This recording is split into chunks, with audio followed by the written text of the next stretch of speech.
नमस्कार, मैं आपके साथ के राणा महुआ खबर देख रहे हैं आप और आपका स्वागत है आपके खास कार्यक्रम आपका मुद्दा में। और आज का मुद्दा जिम्मेदार कौन, क्योंकि देश की राजधानी से लेकर राज्यों तक आग अब सिर्फ हादसा नहीं है बल्कि व्यवस्था पर सबसे बड़ा सवाल बनती जा रही है। लखनऊ के अलीगंज में कोचिंग सेंटर में लगी भीषण आग ने कई परिवारों की दुनिया को उजाड़ दिया है। इससे पहले दिल्ली के मालवीय नगर होटल अग्निकांड, बिहार के मुजफ्फरपुर अस्पताल हादसा, नोएडा की हाई राइज सोसाइटी और इंदौर के शोरूम में आग ने यह साबित कर दिया कि हमारी इमारतें तो ऊंची हो गई हैं लेकिन सुरक्षा व्यवस्था उतनी ही कमजोर। सबसे बड़ा सवाल कि आखिर हर हादसे के बाद जांच और मुआवजे की घोषणा तो हो जाती है, लेकिन अगला अग्निकांड रोकने की तैयारी क्यों नहीं होती? क्या फायर एनओसी सिर्फ कागजों तक सीमित है? क्या कोचिंग सेंटर, अस्पताल, होटल और कमर्शियल बिल्डिंग बिना सुरक्षा ऑडिट के चल रहे हैं? और जब आग लगती है तब दमकल की सीढ़ियां छोटी क्यों पड़ जाती हैं और रेस्क्यू सिस्टम नाकाम क्यों हो जाता है? आखिर जिम्मेदार कौन? बिल्डिंग मालिक, प्रशासन, सिस्टम? क्या लोगों की जान से ज्यादा मुनाफा महत्वपूर्ण होता जा रहा है? और सबसे बड़ा सवाल कि कितनी मौतों के बाद देश में फायर सिस्टम कानून पर सख्ती से पालन होगा? और क्या हर अग्निकांड के बाद सिर्फ अफसोस जताया जाएगा?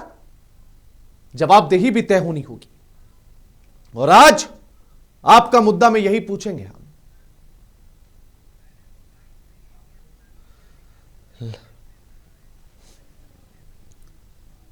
लेकिन अब आपको सीधे लेकर चलते हैं हम घटना स्थल पर, जहां हमारे संवाददाता मौजूद हैं, अनिकेत शर्मा। अनिकेत, पहले बताइए कि स्थिति क्या कुछ है, हालात क्या कुछ है फिलहाल?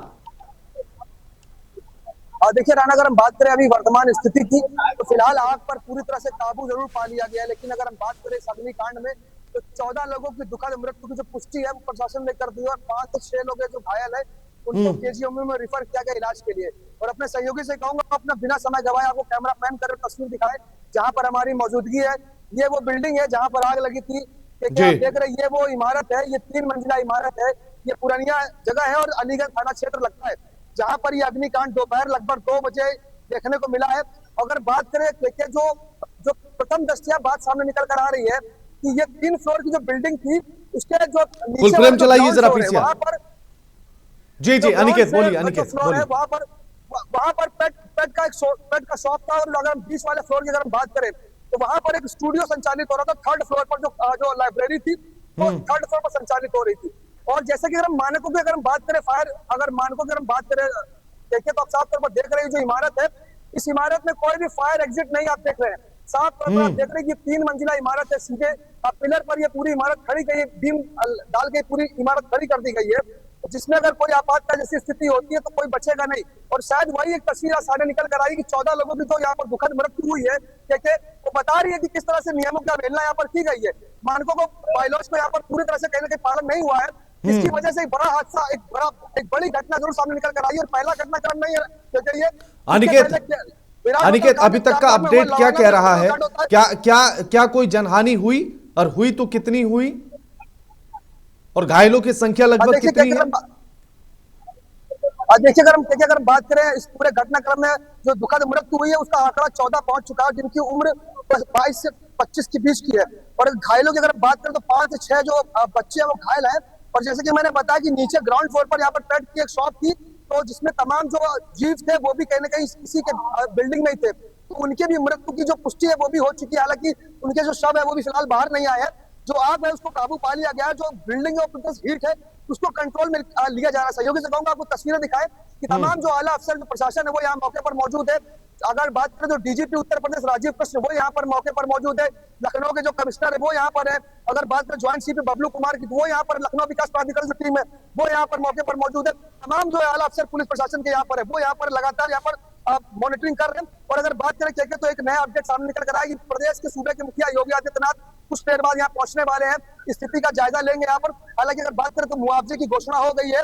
जो मृतक है उनके परिजनों को 2 लाख रुपए और जो घायल है उनको 50,000 रुपए मुआवजे की घोषणा सरकार की तरफ से की गई है। देखिए लेकिन सवाल ये है कि एक बड़ी लापरवाही जरूर सामने निकल कर आई है। तमाम जो इलाकाई जो लोग हैं, जो प्रत्यक्षदर्शी हैं, उनका कहना है कि जो फायर ब्रिगेड की गाड़ियां थी वो यहाँ पर समय से नहीं पहुंची है। आधा घंटे बाद यहाँ पर फायर ब्रिगेड की गाड़ियां आती हैं, जिसके कारण एक बड़ा अग्निकांड, एक बड़ा हादसा जरूर सामने निकल कर आया है। हालांकि अभी फिलहाल आग पर नियंत्रण कर लिया गया है, लेकिन जो बिल्डिंग है वो जरूर अभी पूरी तरह से हीट है, उसको हीट। अच्छा, अनिकेत क्या इस बारे में भी जानकारी मिल पाई कि आखिर ये आग कैसे लगी, कहां से लगी, कौन सी बिल्डिंग में लगी सबसे पहले, और कैसे इसने बाकी बिल्डिंग को अपनी चपेट में लिया, बाकी फ्लोर को कैसे अपनी चपेट में लिया? देखिए, अगर के बात करें तो प्रथम दृष्टया जो प्रत्यक्षदर्शी उन्होंने जो बताया है कि 3 फ्लोर की जो बिल्डिंग है, इसके सेकंड फ्लोर पर एक स्टूडियो संचालित हो रहा था और उस स्टूडियो में सबसे पहले आग लगी और उसके बाद में एक आग पूरे यानी कि सबसे पहले जो है आग वो सेकंड फ्लोर पर लगी, जहां एक स्टूडियो चल रहा था, और उसके बाद धीरे धीरे आग ने जो है पूरी बिल्डिंग को अपनी चपेट में ले लिया है। बिल्कुल बिल्कुल अनिकेत, लौटेंगे आपके पास, लेकिन अब आपको एक बार सुनवाते हैं कि सूबे के मुख्यमंत्री योगी आदित्यनाथ ने क्या कुछ इस पूरे मामले पर कहा है। सुनिए जरा। अभी मुझे तुरंत जानकारी मिली है, लखनऊ में एक दुर्घटना हुई है। वहां पर एक अग्निकांड की चपेट में कुछ बच्चे आए हैं और उसके कारण उनकी दुखद मौत। प्रशासन वहां पे राहत कार्यों में लगा हुआ है, लेकिन उस दुखद घटना के कारण मुझे तत्काल वापस लखनऊ जाना पड़ रहा है। मैं उन सभी परिजनों के प्रति जिन्होंने अपने परिवार के उन नौजवानों को खोया है, उनके प्रति मैं अपनी संवेदना व्यक्त करता हूं। उन पूरे परिवारजनों के प्रति और इस पूरे मामले के लिए मैंने उत्तर प्रदेश के पुलिस महानिदेशक और अपर मुख्य सचिव गृह को भी कहा है कि वे स्वयं मौके पे जाकर के इसकी रिपोर्ट प्रस्तुत करें। मैं स्वयं भी वहां के लिए प्रस्थान कर रहा हूं, जिससे इस पूरे मामले की तह में हम जाकर के दोषियों को सजा भी दे सकें और उन पीड़ित परिवारों के प्रति अपनी संवेदना भी व्यक्त कर सकें। अलीगढ़ में आग लगी है, कोचिंग सेंटर में आग लगी है। अभी सभी घायल बच्चों को बाहर निकाल करके अस्पताल भेजा जा रहा है और एक एक बच्चा जब तक अंदर है, फायर ब्रिगेड कर्मचारी सभी कमरों की और वॉशरूम तक की एक एक निरीक्षण कर रहे हैं। जब तक पूरी तरह से कोचिंग सेंटर खाली नहीं होता तब तक प्रशासन की ये कार्रवाई जारी रहेगी। धुआं अधिक है इसलिए कुछ दिख नहीं रहा है। एक एग्जॉस्ट फैन अतिरिक्त लगाए गए हैं, दीवार तोड़ी गई है, दूसरे रास्ते भी बनाए गए। तो आपने मुख्यमंत्री साहब का बयान भी सुना और उसके बाद उप मुख्यमंत्री साहब का भी सुना, जो उप मुख्यमंत्री साहब खुद मौके पर मौजूद हैं। मुख्यमंत्री साहब आज अपने दौरे पर थे और दौरे को अब कैंसिल करके, या यूं कहें कि उसको बीच में से ही ड्रॉप करके वापस लौटने की बात उन्होंने कही है। हमने आपको उनके बयान में, उनके संबोधन में सुनवाया कि उन्होंने कहा कि मुझे अभी इस बात की जानकारी मिली और तुरंत मैं लखनऊ लौट रहा हूं और लखनऊ जाने के बाद मैं पीड़ित परिवारों से, उन परिजनों से मिलूंगा, उनको सांत्वना दूंगा, ढांढस बंधाऊंगा और इस पूरे मामले की जांच भी होगी। लेकिन सवाल ये नहीं है, सवाल इसके आगे का है। सवाल ये है कि आखिर ये जो हम देख रहे हैं तस्वीरें, ये तस्वीरें बनी क्यों हैं? सवाल यह है कि ये जो आग की उठती हुई लपटें और उसमें जलती हुई ये बिल्डिंग की तस्वीरें किसने बनाई? क्या स्वतः बनी या प्रशासनिक लापरवाही के द्वारा बनी या लापरवाह बिल्डिंग मालिक की वजह से बनी या फिर स्टूडियो संचालक सबसे बड़ा लापरवाही का जिम्मेदार है?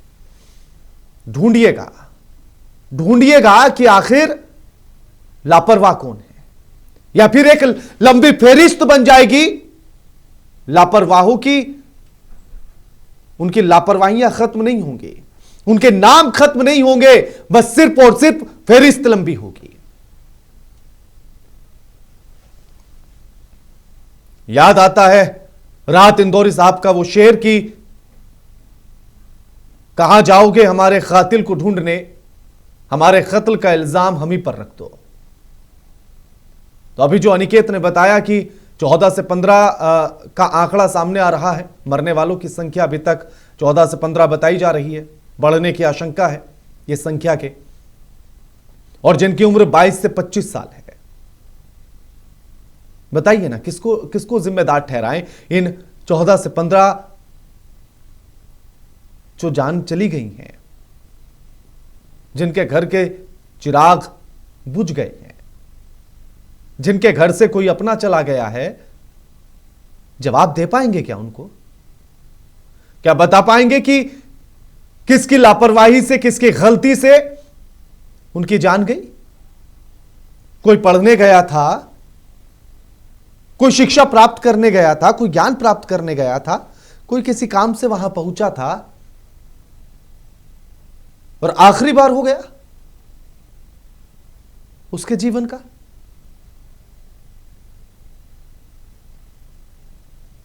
तो अब ऐसे में लगता है कि वो 22 से 25 साल के मरने वाले बच्चे यही कह रहे होंगे कि कहां जाएंगे हमारे कातिलों को ढूंढने, आप हमारे कत्ल का इल्जाम हम ही पर रख दो।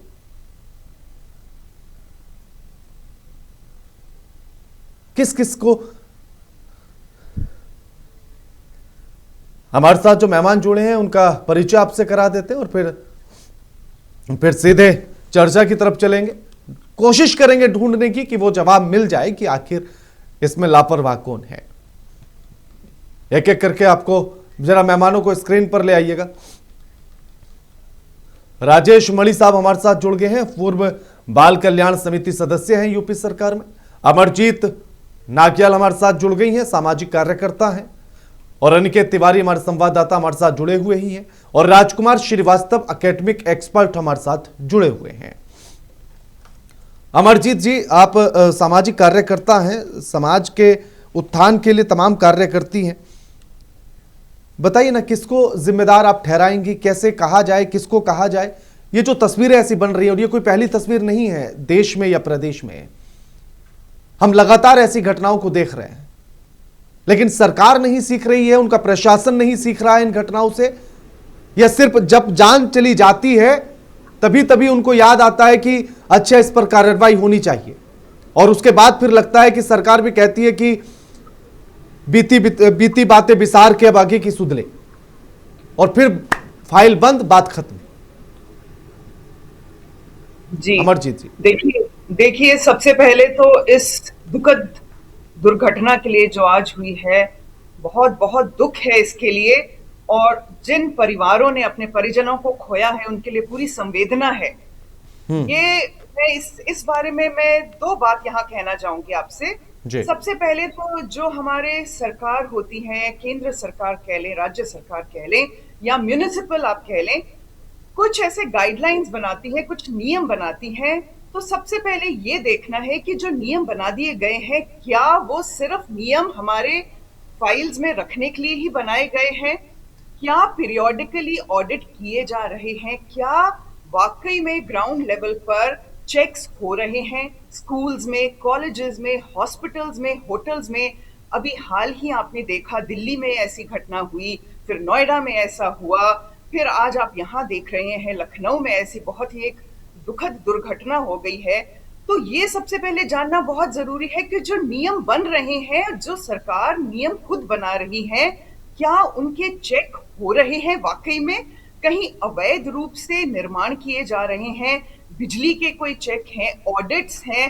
देखिए नेशनल बिल्डिंग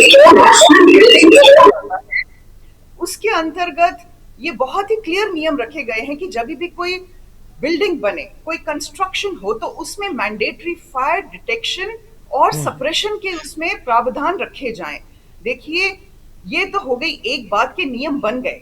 दूसरी बात ये है कि हम कंस्ट्रक्शंस करते हैं, हम कह सकते हैं सिटीजन्स, जो हम अपनी जिम्मेदारी समझकर एक ऑडिट करवाएं या चेक्स करवाएं, या अपने रूप से जब हम कंस्ट्रक्शंस करवाते हैं तो हम खुद उसमें देखें कि एक फायर एक्सटिंग्विशिंग का एक बेसिक सा जो है प्रावधान रखना बहुत जरूरी है। अगर होटल्स होते हैं, कोई कमर्शियल बिल्डिंग होती है, उसमें स्टाफ्स होते हैं, उनके मैंडेटरी ड्रिल्स होनी चाहिए, उनका वो प्रशिक्षण उन्हें दिया जाना चाहिए कि कल को अगर हमारी बिल्डिंग में ऐसी कोई घटना हो जाए, दुर्घटना घटित हो जाए, तो उसके लिए आपको प्रशिक्षण पाना बहुत जरूरी है। तो यहाँ पर हम किसी एक एजेंसी को, एक संस्था को हम यहाँ पर नहीं ब्लेम कर सकते हैं।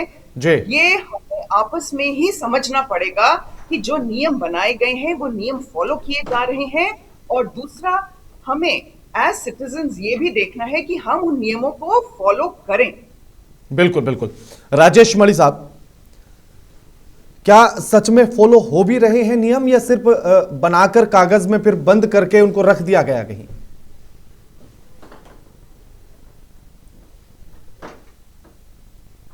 राजेश जी, आवाज आ रही है क्या आपको? आ रही है क्या?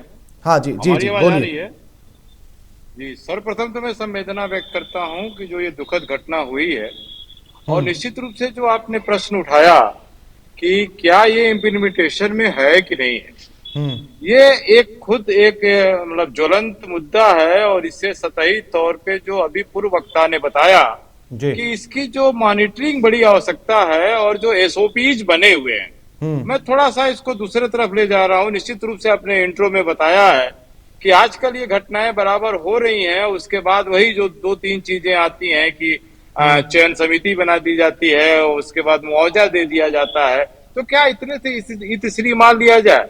लेकिन सबसे बड़ी बात यह है कि जो एसओपीज हैं, चाहे स्कूल्स के लिए हो, चाहे हॉस्पिटल्स के लिए हो, चाहे कोचिंग्स के लिए हो, मैं सीधे तौर पे कहना चाहता हूं कि आज की डेट में जो कोचिंग के दौर हैं, उसमें सिर्फ और सिर्फ उन बच्चों को कितने बच्चे बैठ जा रहे हैं, कितने बच्चे अधिक से अधिक आ जा रहे हैं, कितने बच्चे यहाँ पे हमारे स्ट्रेंथ के लिए काफी होंगे, ना उसके हिसाब से टॉयलेट्स हैं, न उसके हिसाब से स्टेप्स हैं, न उसके हिसाब से डोर हैं, न उसके हिसाब से सीढ़ियां हैं, न उसके हिसाब से दरवाजे हैं, ये कोई नहीं देख रहा है। ये कहने मुझे कोई कोताही नहीं है, बड़ा स्पष्ट रूप से मैं कह रहा हूं। सिर्फ वन मोटो है कि मैं किस तरह से इसको संचालित कर लूं, किस तरह से हमारे पास धन आ जाए। और इसका सतही तौर पे मैं ये बताऊं, 2-3 चीज एक उदाहरण देता हूं। थोड़ा सा ह्यूमैनिटेरियन देना पड़ेगा इसको, बड़ा मैं गहरी बात कहने जा रहा हूं। कभी आपने कहा हॉस्पिटल की बात आई, स्कूल की बात आई, कोचिंग की बात आई, तो थोड़ा सा ह्यूमैनिटेरियन होके करते हैं। जो भी ओनर होता है, जो भी चीजें जाता है ऑफिसर्स के बाद, कहता करे सर ये तो बच्चों की बात है, ये बच्चों की बात है, जरा देख लीजिए, कर लीजिए। वो विजिट करते हैं, वो देखते हैं, सुनते हैं। वहां पे बड़े ही स्ट्रिक्ट रूप से कॉन्स्टिट्यूशनल लेवल पे जो एसओपीज है उसे फॉलो करने की जरूरत है। वहां थोड़ा सा भी ह्यूमैनिटेरियन होने की जरूरत नहीं है कि नहीं चलो यार बच्चों के लिए है, ये हॉस्पिटल के लिए, थोड़ा इसको कर। आप मेरे एंगल की बात सोचिएगा, वहां पे लोग उसका दुरुपयोग करते हैं, कह रहे नहीं ये तो जनहित के लिए है, ये तो बच्चों के हित के लिए है, ये तो उसके लिए हित के लिए है, और यहाँ जिससे ही वो एक सैंक्शन होता है। और दूसरी बात जो हमारे पूर्व वक्ता ने कहा कि क्या उसके अधीनस्थ जो ऑफिसर्स बैठे हुए हैं, क्या वो मॉनिटरिंग करते हैं, क्या उनके एसओपीज में है इस तरह का? चलिए इम्प्लीमेंटेशन शुरू हो गया तो क्या फॉलो करते हैं? ये बहुत बड़ी बात है। आए दिन ये बातें आ रही हैं कि घटना घटने के बाद ये आयोग बन जाते हैं, दुर्घटना का बीमा दे दिया जाता है, लेकिन इससे होता। आज बताइए जिनके घर सूने हो गए होंगे, आपने बड़ा अच्छा बोला कि जो बच्चे पढ़ने गए थे, जो बच्चे आगे भविष्य के लिए गए हुए थे, उनको चले गए, वो चले गए। ये बड़े दुखद और मतलब संवेदनशील है। इस पे निश्चित रूप से मैं महुआ को भी चाहूंगा कि आपने ज्वलंत मुद्दे को उठाया है, इसको आगे ले जाने की जरूरत है हम सभी को, चाहे आमजन हो, चाहे मीडिया हो, चाहे सरकार हो, क्योंकि ये समय और स्थिति के साथ की चर्चा का विषय नहीं है। इसे इम्प्लीमेंटेशन कैसे हो रहे हैं, लगातार इसमें फॉलो अप होना चाहिए। एसओपीज को 100% इसमें इम्प्लीमेंटेशन में लाना ही होगा। इसमें हमको मतलब आपको मैं एक बात कह रहा हूं कि जनरल सिटीजन जो सामान्य नागरिक है उनको भी आगे आना होगा कि नहीं अरे यार ये तो छोटे से कमरे में 10 बाई 10 में 30 बच्चे कैसे बैठते हैं। उसको भी ये कहीं न कहीं वो शिकायत करनी होगी, करे यार इतना बड़ा ये संचालित करता है, उसके यहाँ तो रास्ते ही नहीं, किस तरह से लोग जाते हैं। बाहर से एक थोड़ा सा एक पतला सीढ़ी बना दिया, पता चलेगा सीढ़ी टूट जाएगी। आप मेरी बात समझने का प्रयास करिएगा कि इतने बड़े चीजों में सबको जागरूक होना पड़ेगा, थोड़ा सा सेंसिटिविटी लानी पड़ेगी, नहीं तो ये घटना आए दिन हम लोगों को देखना पड़ेगा। राजेश जी मैं बिल्कुल सहमत हूं कि सबको अपनी अपनी जिम्मेदारी निभानी होगी, हम सबको भी आगे आना होगा, लेकिन उसी के साथ और अलर्ट होना होगा प्रशासन को। बिल्कुल बिल्कुल, क्योंकि मैं इसलिए कह रहा हूं ये बात कि जब दिल्ली वाली घटना घटी थी, उसके बाद हमने बिहार और यूपी में कई जिलों में महुआ मुहिम के तहत ग्राउंड पर हम गए, कई होटल, कोचिंग सेंटर, तमाम हॉस्पिटल का हमने जायजा लिया, जिसमें 90% सर 90% से ज्यादा जहां ना तो एनओसी थी, ना जहां फायर सेफ्टी को लेकर कोई इंतजाम नहीं था, कहीं कोई कागज पूरा नहीं था, 90% से ज्यादा ऐसे हॉस्पिटल, कोचिंग बिल्कुल मैं सेंटर, सहमत हूं, तमाम बिल्कुल चीजें सहमत थी सर। और जब बिल्कुल अग्निशमन सहमत हूं। विभाग और से बात की गई तो उन्होंने कहा बस सर हम शुरू ही करने वाले थे, उसकी जांच पड़ताल हम शुरू ही करने वाले थे, और नहीं, कुछ इसमें जगहों तो पर बड़ा तो हमारे सीधे- महुआ मुहिम के बाद शुरू की गई। बिल्कुल बिल्कुल वही मैं कहा कि जी इनको सभी को आगे आना होगा। मैं भी उस दिल्ली की घटना के बाद पूरे प्रदेश में मीडिया में चीजें आई कि उत्तर प्रदेश सरकार ने ऐसा आदेश दिया है कि हर जिले की जांच किया जाए कहां कैसे है। उस इम्प्लीमेंटेशन में जिस तरह से महुआ खबर ने आया, कुछ जगहों पे सफलता भी मिली, उनके बाद एनओसीज हुए, उनके सिस्टम आए, लेकिन ये कब तक? मेरा मतलब यही है कि किसी अभियान के तहत नहीं, किसी इंसिडेंट के बाद नहीं, ये रेगुलराइज चीजें हैं, ये निरंतर करने वाली चीजें हैं। और अगर ऑफिसर्स नियुक्त हैं तो उनकी शुद्ध रूप से जवाबदेही है, उन्हें जवाबदेह तो होना पड़ेगा। ये जवाबदेह होना पड़ेगा कि भाई वो नक्शा पास हुआ था क्या? वो कमर्शियल रूप में 40 बच्चों के बैठने के लिए वो नक्शा पास हुआ था क्या? वो वहां पे अगर वो फायर ब्रिगेड का था तो वो सिस्टम अपनाया गया? बाकी क्यों ऐसे लोग बैठे हुए हैं? आमने मतलब जिस तरह से मैं वो व्यक्त, आप भी समझ भी रहे होंगे कि जिनके परिवार गए हैं, जो बच्चे गए हैं, क्या दोष रहा होगा भाई? वो तो पढ़ने गए थे, कितना हंसते खेलते गए होंगे। आज अभी बात आ रही है, अभी मैं पूर्व उप मुख्यमंत्री की बात सुन रहा था कि बहुत सारे ऐसे बच्चे हैं जो अपने को बाथरूम में बंद कर लिए हैं, अभी वो चीजें सामने नहीं आ पाई हैं। आप उस साइकोलॉजिकल इन्वायरमेंट को देखा जाए, हम लोग तो चर्चा कर लेंगे, बात कह लेंगे, बता लेंगे, ये पॉलिसी है, ये इम्प्लीमेंटेशन है, लेकिन उस इशूज पे जाया जाए कि कैसे इस चीज को समाप्त किया जाए, कहाँ कहाँ संवेदनशीलता लाया जाए। वो कोई न कोई वही बात है कि हर व्यक्ति अगर अपनी जवाबदेही तय करता है, उसको लाता है, तभी जाकर के हम इसका निष्पादन कर पाएंगे। सभी को जागरूक होना पड़ेगा, सभी को जागरूक होना पड़ेगा। बिल्कुल बिल्कुल। और राजकुमार जी कैसे देख रहे हैं आप इस घटना को, और कहाँ लापरवाही, कहाँ चूक नजर आ रही है आपको? पहले सर, स्टूडेंट की जान जाना ये बेहद तकलीफदेह है, और मैं बात करना चाहूँगा जो यूपी फायर एक्ट 2018 की बात करना चाहूँगा, क्योंकि उसमें साफ साफ लिखा हुआ है कि जब भी आप किसी कोचिंग का संचालन करना चाहते हैं या कोई लाइब्रेरी या कोई स्टूडियो चलाना चाहते हैं, तो पहले आपको जो है नहीं पड़ती है। अब मैं इस बात से नहीं कहता कि क्या वो एक बार देखिए जरा एक बार देखिएगा ऑडियो में प्रॉब्लम आ रही है। एक बार देखिएगा। अमरजीत जी, घटना दुखद है, लेकिन सबसे बड़ा सवाल यह है कि घटना दुखद है, लेकिन हर बार सेम प्रोसेस होता है। हम घटना पर संवेदनाएं व्यक्त करते हैं, हम परिवार को सांत्वना देते हैं, मुआवजा का ऐलान हो जाता है, उसके बाद फिर मामला रफा दफा हो जाता है।